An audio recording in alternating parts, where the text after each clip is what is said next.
The theater was cold that morning, the kind of cold that seeps into your bones and makes you wish you had stayed in bed. Maya pulled her jacket and pushed through the back door, the same door she had been using for 3 years now. The hinges squeaked. They always did. And nobody ever fixed them because nobody really cared about the back entrance. It was just the door the crew used. The door the background singers used. The door people like Maya used. She set her bag down in the corner of the dressing room and looked at herself in the mirror. 31 years old, lines starting to form around her eyes. Hair pulled back in the same simple ponytail she always wore. Nothing special. Nothing that would make anyone look twice. And maybe that was the point. Maybe she had spent so long trying to blend in that she had forgotten what it felt like to stand out. The theater company was small. It operated out of an old building in Chicago that had seen better days. The seats were worn. The curtains had faded from deep red to something closer to rust. But it was a stage. And for Maya, that was enough. Or at least, that was what she told herself. She had been with the company since she was 28. 3 years of standing in the back. 3 years of harmonizing with voices that were always louder than hers. 3 years of watching other people take the spotlight while she smiled and clapped from the shadows. She was good at it now, being invisible, being dependable, being the one who showed up early and stayed late and never complained about anything. The other performers liked her well enough. They would wave at her in the hallways and sometimes invite her to grab coffee after rehearsals, but she was never part of the inner circle. She was never the one they talked about when they discussed who was going places. She was just Maya, the backup singer, the one you could always count on to fill in when someone was sick, the one who never caused any trouble. That morning, the theater was buzzing with a nervous energy. Their biggest production of the year was opening in 2 days. Months of rehearsals, months of preparation. Everything was riding on this show. And at the center of it all was their lead actress, a woman named, who had the kind of voice that made people stop breathing when she sang. Maya had watched rehearse dozens of times. She knew every note, every pause, every subtle shift in emotion, not because anyone had asked her to learn it, but because she couldn't help herself. When performed, Maya would stand in the wings and mouth the words along with her. It was a private thing, a secret she kept to herself. Because what was the point of admitting that she knew the entire role by heart? Nobody was going to give her a chance to perform it. But then, that afternoon, everything changed. Maya was sitting in the back of the theater, going over some sheet music, when the director came rushing in. His name was Mr., and he was the kind of man who always looked like he was about to have a heart attack. His face was red. His hands were shaking. And when he spotted Maya, he made a beeline straight for her. "We have a problem," he said, barely able to catch his breath. "Is sick, some kind of stomach virus. The doctor says she needs to rest for at least a week." Maya felt her heart skip. A week, but the show opens in 2 days. "I know," Mr. rubbed his forehead like he was trying to push the stress right out of his skull. "I know, believe me, I know." "So what are you going to do? Cancel the show?" He shook his head. "We can't. We've already sold tickets. We've got reviewers coming. If we cancel now, it could be the end of this company." Maya didn't know what to say.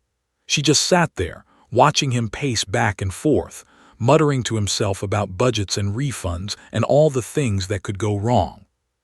And then he stopped. He turned and looked at her, really looked at her like he was seeing her for the first time. "You know the role," he said. It wasn't a question. Maya blinked. "What?" "I've seen you, in the wings. You mouth every word when sings. You know the entire thing, don't you?" She felt her cheeks flush. She had thought no one noticed. She had thought she was being careful. "I mean, I've picked up a few things just from being around." "Can you do it?"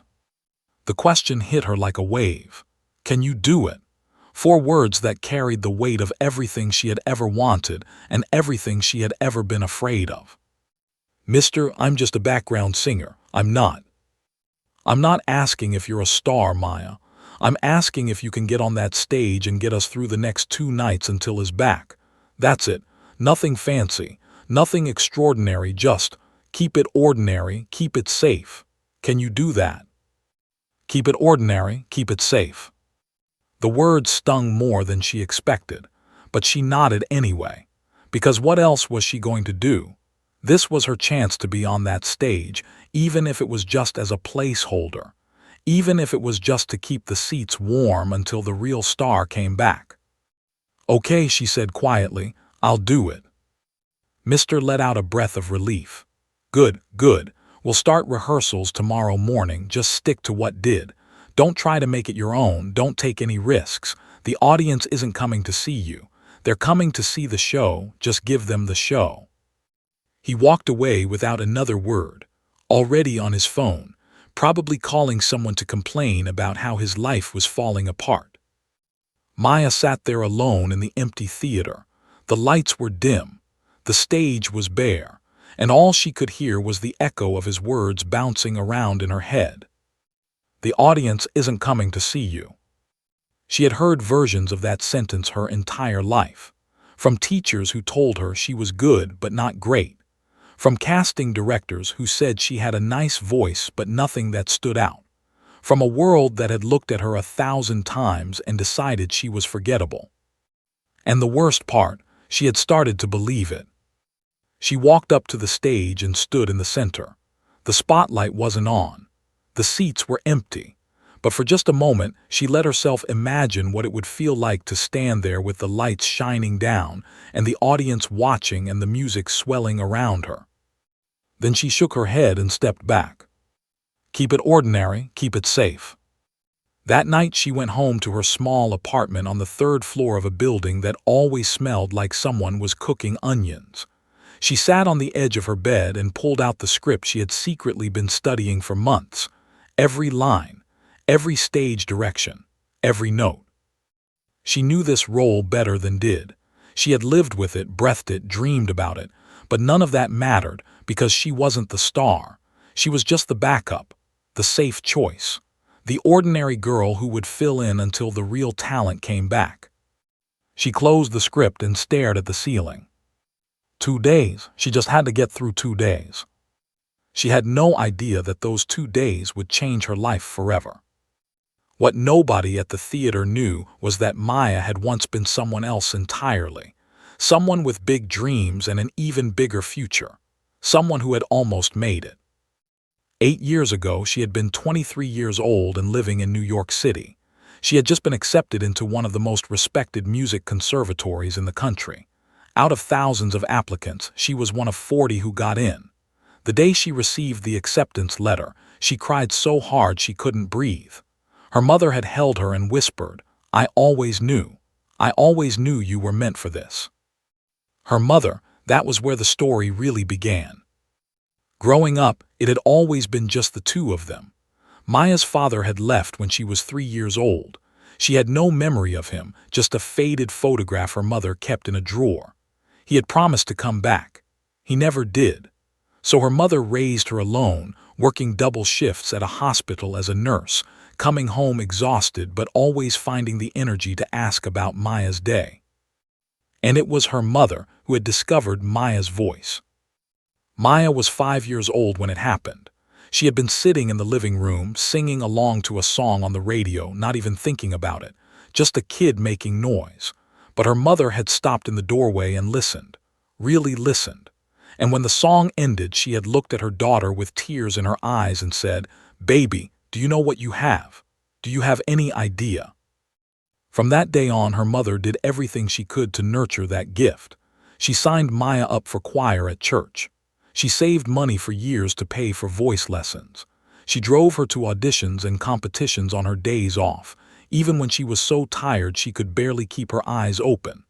Every sacrifice, every extra shift, every dollar stretched thin, it was all for Maya. Also, her daughter could have the chance she never had. And Maya had made it. She had gotten into that conservatory. She had moved to New York. She had stood on the edge of everything she had ever wanted. Then the phone call came. It was a Tuesday afternoon. Maya was in the middle of a vocal technique class when her phone buzzed. She ignored it at first, but it buzzed again and again. When the class ended, she checked her messages and saw 17 missed calls from her aunt back in Chicago. Her hands were shaking when she called back. "It's your mother," her aunt said. "Something's wrong. She got lost driving home from work yesterday. She ended up 2 towns over. She didn't know where she was. She didn't know how to get back." Maya felt the ground shift beneath her feet. "What do you mean she got lost? She's driven that route 1,000 times." "I know, that's why we're scared." 2 weeks later, Maya sat in a doctor's office and heard the words that would change everything. Early onset Alzheimer's. Her mother was only 54 years old. The disease was aggressive. It was already progressing faster than usual. There was no cure. There was only time, and they didn't know how much of it they had left. Maya made her decision that same night. She called the conservatory and told them she had to withdraw. The administrator on the phone tried to talk her out of it. "You have so much potential," the woman said. "Are you sure you want to give this up?" But Maya had already packed her bags. She was already on her way to the airport. She was already gone. She moved back to Chicago and into her mother's small house. The same house where she had grown up. The same house where her mother had clapped after every childhood performance, no matter how off-key. The same house where she had practiced her scales by the window while her mother cooked dinner in the kitchen. Now that house became something different. It became a place of slow goodbyes. The first year wasn't so bad. Her mother had good days and bad days. Sometimes she was herself, laughing and telling stories and humming old songs. Other times she would stare at Maya with confusion in her eyes and ask, "Who are you? Why are you in my house?" Those moments were like knives, every single time. Maya became her mother's full-time caregiver. She bathed her, fed her, helped her get dressed. She held her hand through the nightmares and the panic attacks and the long stretches of silence. She watched the woman who had given her everything slowly slip away, piece by piece, memory by memory. There were nights when Maya would sit in the bathroom with the door locked and cry until she had nothing left. Not because she regretted her choice. She never regretted it, but because it hurt. It hurt more than she had ever imagined anything could hurt. She stopped singing during those years. She couldn't bring herself to do it. Music had always been tied to her mother, to their dreams, to the future they had planned together. And now that future was gone. Singing felt like opening a wound that would never heal. 7 years. That was how long it lasted. 7 years of watching her mother fade. 7 years of holding on to someone who was already leaving. Her mother passed away on a quiet Sunday morning in spring. The sun was coming through the window. The birds were singing outside. Maya was holding her hand when it happened. One moment her mother was there. The next she was gone. The funeral was small. Just Maya, her aunt, and a few old friends from the neighborhood.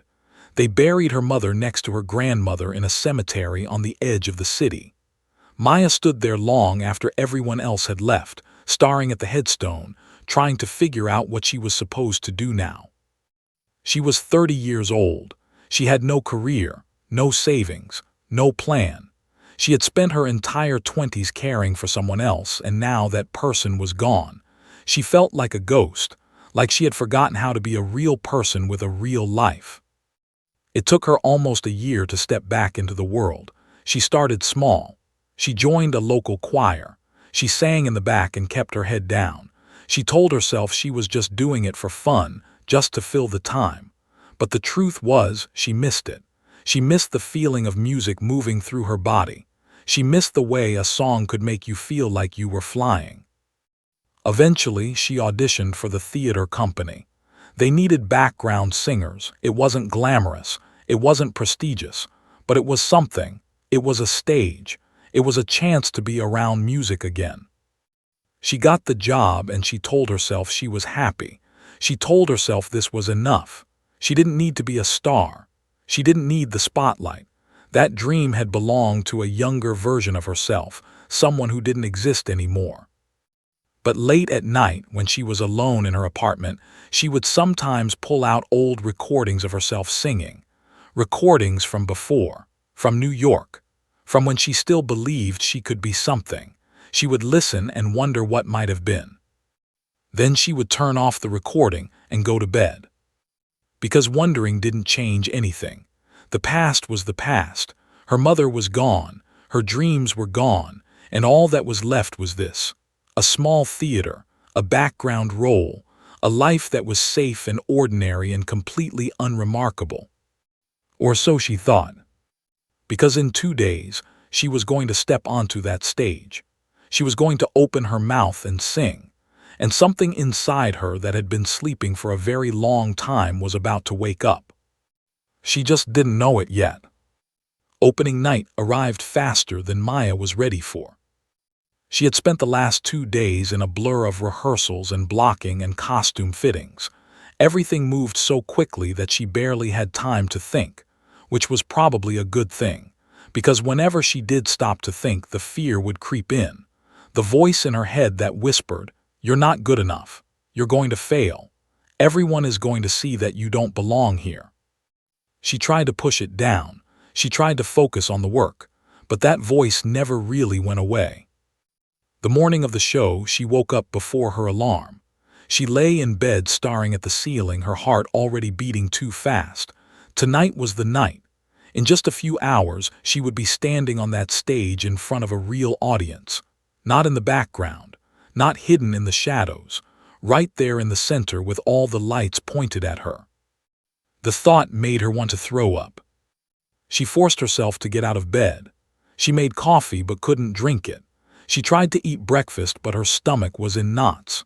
She sat on her couch and ran through the lyrics in her head over and over, terrified that she would forget them the moment she stepped on stage. By the time she got to the theater that afternoon, her hands were shaking. The backstage area was chaos. Crew members were running around with headsets and clipboards. The other performers were warming up their voices and stretching their bodies. And in the middle of it all was Mr., looking more stressed than she had ever seen him. He spotted her the moment she walked in. "There you are," he said, rushing over. "How are you feeling? Are you ready?" Maya opened her mouth to answer, but nothing came out. She just nodded. Mr. grabbed her shoulders and looked her straight in the eyes. "Listen to me. I know you're nervous. That's normal. But you need to keep it together, okay? Just do what we rehearsed. Don't try to be a hero. Don't try to impress anyone. Just get through the show. That's all I need from you." There it was again. That same message she had been hearing for days. Don't try too hard. Don't take risks. Just be ordinary. She nodded again because she didn't trust her voice. "Good." He patted her shoulder and walked away, already shouting at someone about a lighting problem. Maya found a quiet corner backstage and sat down. She closed her eyes and tried to breathe. In through the nose, out through the mouth, just like her old voice teacher used to tell her. But her mind kept drifting, back to New York, back to the conservatory, back to the day she had given it all up. She thought about her mother. She thought about those 7 years of slow goodbyes. She thought about all the dreams she had buried along the way. And then she thought about what her mother would say if she could see her now. Her mother had never been the type to accept ordinary. She had always pushed Maya to be brave, to take chances, to believe in herself even when no one else did. "You have a gift," she used to say. "Don't you ever let anyone make you feel small." But Maya had been feeling small for a long time now. The hours ticked by, the sun went down, and before she knew it, it was showtime. She stood in the wings watching the crew do their final checks. The house lights dimmed. The audience settled into their seats. She could hear them out there, coughing and rustling their programs and whispering to each other. It wasn't a full house. Maybe half the seats were filled, but it was still more people than Maya had ever performed for. Her heart was pounding so hard she could feel it in her throat. The orchestra started playing, the curtain rose, and suddenly it was real. This was happening. The first scene went by in a blur. She hit her marks. She said her lines. She did exactly what she had been told to do. Keep it safe. Keep it ordinary. Don't mess this up. But something was wrong, she could feel it. The performance was flat, the audience was polite but quiet.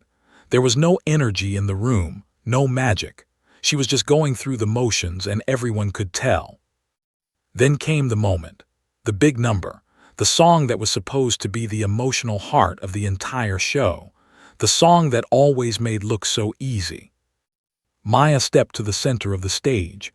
The spotlight hit her face, the music swelled around her. And for a split second she froze. She looked out at the audience, at all those faces staring back at her, expecting something, waiting for something, and she felt the fear rise up inside her like a wave. She opened her mouth to sing, and the first note came out thin and shaky, just like she had feared, just like she had always known would happen. But then something shifted.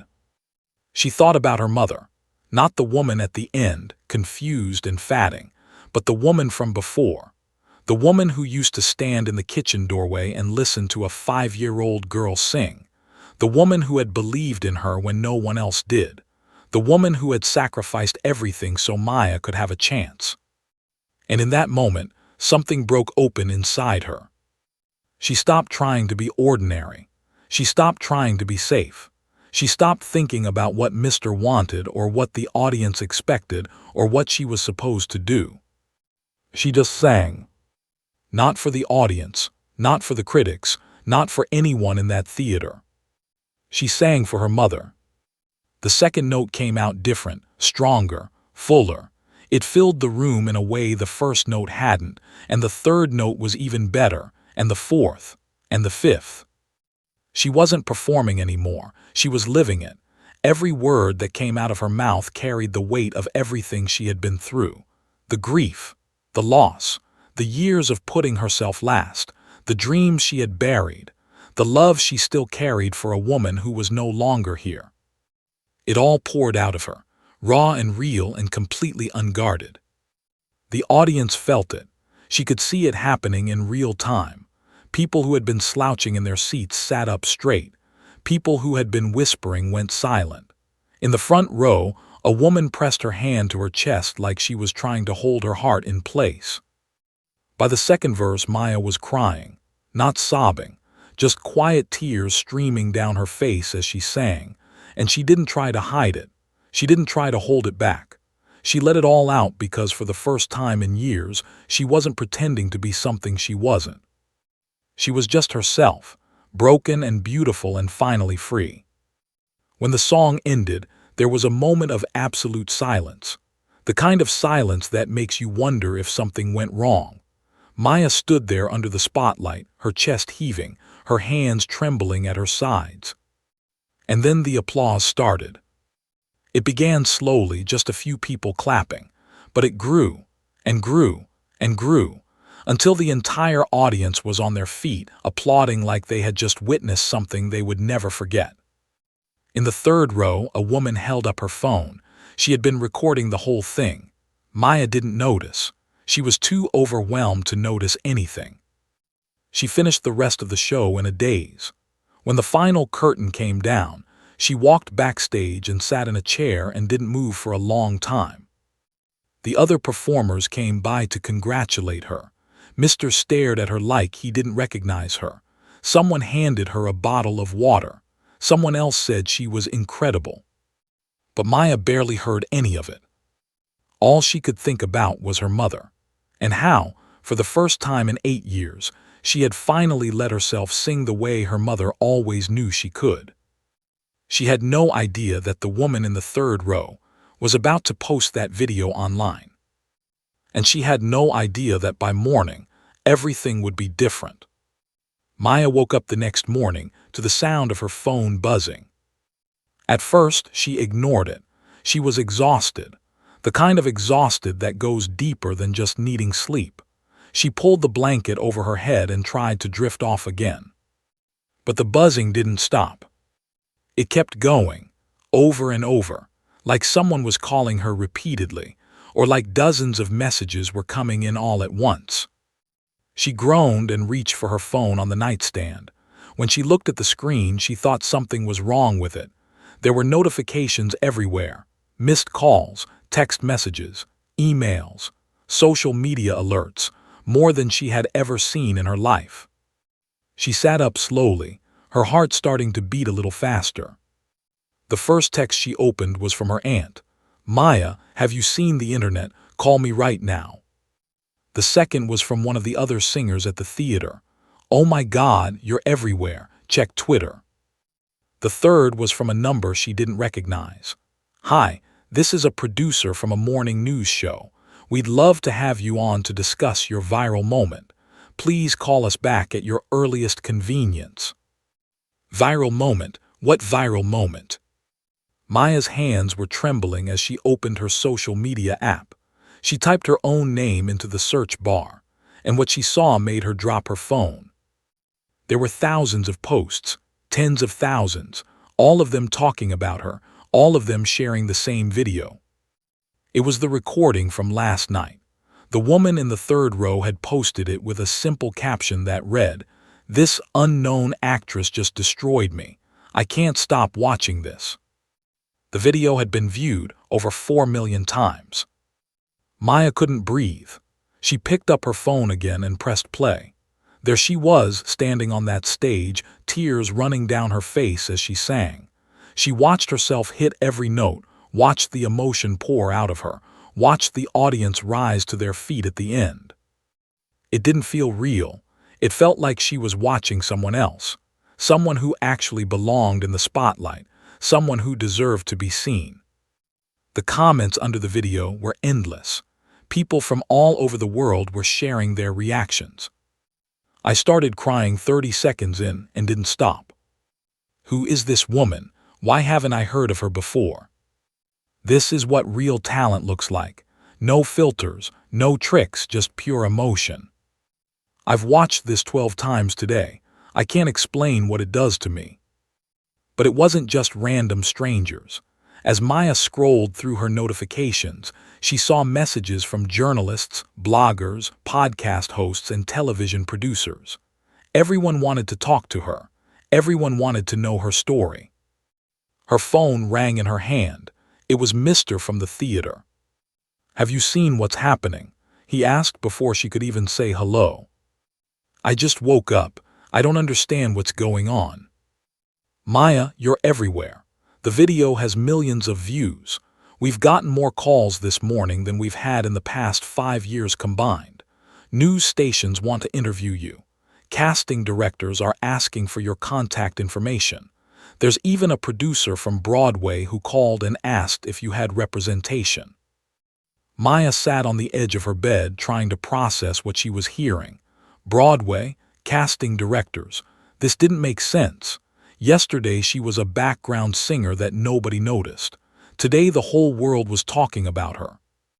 "What do I do?" she asked quietly. Mr. laughed.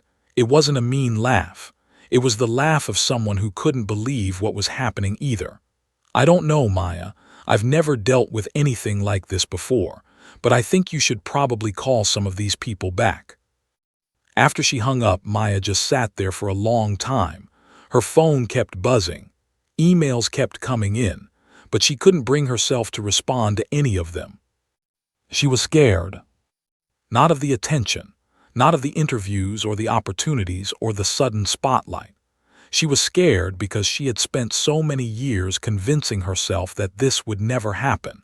She had built her whole life around the idea that she was ordinary, that she didn't deserve more, that her chance had come and gone a long time ago. And now, in the span of a single night, all of that had been turned upside down. She got up and walked to the window. The city looked the same as it always did. Cars driving by, people walking on the sidewalks, the same gray buildings and the same cloudy sky. Nothing had changed out there. But everything had changed inside her. Over the next 2 days, Maya's life became something she didn't recognize. She did her first interview with a local news station, then a national one, then a podcast that had millions of listeners. Every time she told her story, people responded with an outpouring of emotion that overwhelmed her. Because her story wasn't just about talent, it was about sacrifice. It was about the years she had spent caring for her mother. It was about giving up her dreams to be there for someone she loved. And that part of the story resonated with people in a way she hadn't expected. Messages started pouring in from strangers who had gone through similar things. People who had put their lives on hold to care for sick parents. People who had walked away from careers to be there for family members. People who had spent years feeling invisible, just like her. "Your story is my story," one woman wrote. "Thank you for showing the world that we exist." Maya read every single message, and with each one she felt something shifting inside her. For so long she had seen her years as a caregiver as a detour, a sad chapter that had taken her away from where she was supposed to be, but now she was starting to see it differently. Those years hadn't just been a sacrifice. They had been a gift. They had shaped her. They had given her the depth and the pain and the love that came through in her voice that night. She wasn't successful despite what she had been through. She was successful because of it. A week after the video went viral, she got the call she never thought she would receive. A producer from Broadway wanted to meet with her. He was working on a revival of a classic musical, and he thought she might be perfect for the lead role. Not a background part, not an understudy, the lead. Maya sat in her apartment after the call ended, staring at the wall. She thought about everything that had led to this moment. The little girl singing in the living room, the mother who believed in her, the acceptance letter to the conservatory, the phone call that changed everything, the 7 years of goodbyes, the small theater in Chicago, the night she finally let herself be seen. It was all connected. Every piece of her story had led her here. But even now, with this incredible opportunity sitting in front of her, she felt the old fear creeping back. The voice that said she wasn't good enough. The voice that said she didn't deserve this. The voice that told her to stay small, stay safe, stay ordinary. She closed her eyes and took a deep breath. And then she thought about her mother, about what she would say if she were still here. She would say, "Baby, don't you dare run from this. Don't you dare hide. You have worked too hard and come too far to let fear win now." Maya opened her eyes. She picked up her phone and called the producer back. "I'll be there," she said. "Just tell me when and where." When she hung up, she was crying again, but this time they weren't tears of grief. They were tears of hope. For the first time in 8 years, she was ready to step into the life she had always been meant to live. 6 months later, Maya stood backstage at a Broadway theater in New York City. The same city she had left 8 years ago. The same city where her dreams had once lived and died. But everything was different now. She was different now. She looked around at the chaos of opening night. Crew members rushing past with costumes and props. Actors doing vocal warm-ups in the corners. The buzz of nervous energy that filled the air like electricity. This was the biggest stage she had ever stood on. The biggest moment of her entire life. And she was terrified. But it was a different kind of terror than before. Back in Chicago, she had been afraid of being seen, afraid of taking up space, afraid of wanting too much. Now she was just afraid of the moment itself, the weight of it, the realness of it, the fact that in less than an hour she would walk out in front of a sold-out crowd and perform the role she had been preparing for her entire life. She found a quiet corner and sat down on a wooden crate. She needed a minute. Just 1 minute to breathe. The last 6 months had been a whirlwind. After that phone call with the Broadway producer, everything had moved so fast. There were auditions and callbacks and meetings with directors and choreographers. There were long days of rehearsals and late nights of studying her lines. There were moments when she felt like she was flying and moments when she felt like she was drowning. But she never gave up, not once. Because every time the fear started to win, she would think about her mother. She would remember the woman who had worked double shifts just to pay for voice lessons. The woman who had driven her to auditions on her days off. The woman who had looked at a 5-year-old girl singing in the living room and seen something worth believing in. Her mother had never stopped believing, and now neither would she. A knock on the door pulled her out of her thoughts. One of the stage managers poked her head in. 30 minutes to curtain. How are you feeling? Maya took a deep breath, nervous but ready. The stage manager smiled. Good, that's exactly how you should feel. After she left, Maya reached into her bag and pulled out a small photograph. It was old and worn at the edges. A picture of her and her mother from years ago, taken at one of her childhood recitals. Maya was maybe 7 or 8 in the photo, wearing a dress that was slightly too big for her. Her mother was kneeling beside her, beaming with pride. She ran her thumb over the image. I made it, Mom, she whispered. I actually made it. She tucked the photograph into the pocket of her costume, right over her heart. Her mother would be with her on that stage tonight, just like she had always been. The minutes ticked by. The theater filled with people. Maya could hear them through the walls, the hum of hundreds of voices blending together. She peeked through a gap in the curtain and saw the seats stretching out into the darkness, row after row, all the way to the back. Every single one of them was full. Her heart was pounding, her palms were sweating, but underneath all of that there was something else, something she hadn't felt in a very long time. Excitement. She was actually excited. The lights in the house dimmed, the audience fell silent, the orchestra began to play. And then it was time. Maya walked to her mark in the wings and waited for her cue. She could feel the heat of the stage lights from where she stood. She could see the glow of the spotlight waiting for her. In just a few seconds, she would step into that light and become someone else. Someone brave, someone whole, someone who had finally stopped running from her own greatness. The cue came, she stepped forward. The spotlight hit her face, warm and bright. The audience was invisible beyond the glare, but she could feel them out there. Hundreds of people, watching, waiting, hopping to be moved. She opened her mouth and began to sing. The first note rang out clear and strong. It filled the theater the way sunlight fills a room, reaching into every corner, touching every seat.